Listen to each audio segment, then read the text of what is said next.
everyone, it's Makeup by Melissa. Today we're going to do something a little different. Usually I do show you different styles of makeup and everything, but actually we're just going to have a talk about marketing yourself. I obviously do makeup.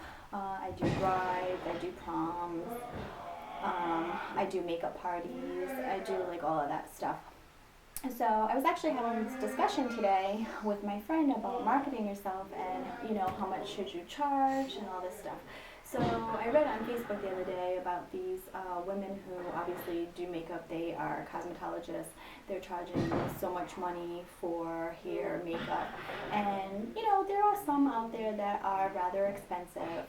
I charge, fairly prices. However, sometimes I say to myself, I probably should be charging a little much. So this tutorial is actually for brides out there who you just need to know a little bit of information when you're bargaining for a makeup artist.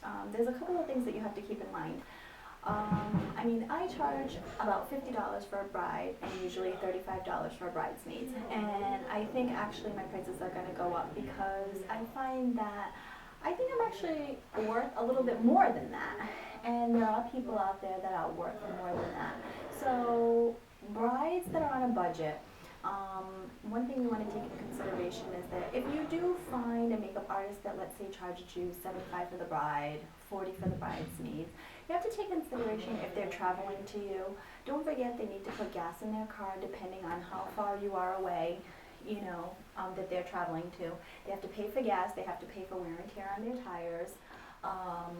It's just little different things that you really need to think about that you have to take in consideration about the price. Also, you have to take in consideration about how much us makeup artists spend on makeup. It's very, very expensive. I went the other day and bought a brush set for, I think it was like $90, and that was just for a brush set. So, there's foundation that we need to buy, there's a highlighter, there's mascara, there's eyeshadows, there's lipstick, and we have to buy, obviously, a variety of colors. So I just wanted to do this tutorial because I, do get a little upset sometimes when, brides want to find, a cheap artist. And there's really no such thing as a cheap artist. You might find, artists that are a little inexpensive as others. Now myself, I work a full-time job and I do makeup on the side. So I don't charge, $100 for a bride or $150 for a bride. But, I don't have a salon, I usually travel to people. I don't have some of those expensive that, maybe a makeup artist that, has a salon does. So it does make a difference. So that's pretty much my tutorial for today, is just that, when you're shopping around for a makeup artist, just because they say, I charge $60 or $50, you say, oh, I don't want to pay that. You really need to think about what you're actually paying for.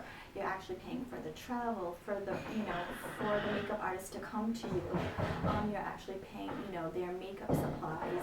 We have to change them every so months. You can't keep using the same eyeshadows for months and months. I think eyeshadows last about, I want to say 3 to 6 months. Mascara lasts about, not very long, probably like 2 months, but you want to switch it all the time. Obviously, you don't want to use the same on every customer that you have, but you can buy those little eye brushes, whatever.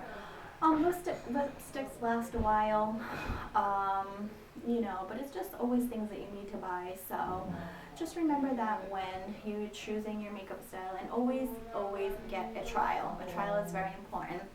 This way, on the day of your wedding, you can say, oh, this is how I want to look, this is how you did my makeup, on the trial, I want the same exact look.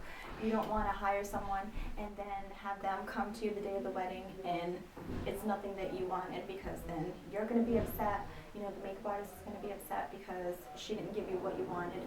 So it's just a little, advice coming from a makeup artist, that those are the things that you need to consider when you're trying to find somebody for your big day. Well, that's it for today. I'll be back soon with some more tutorials.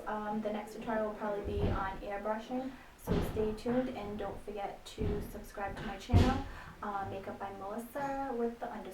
Thank you.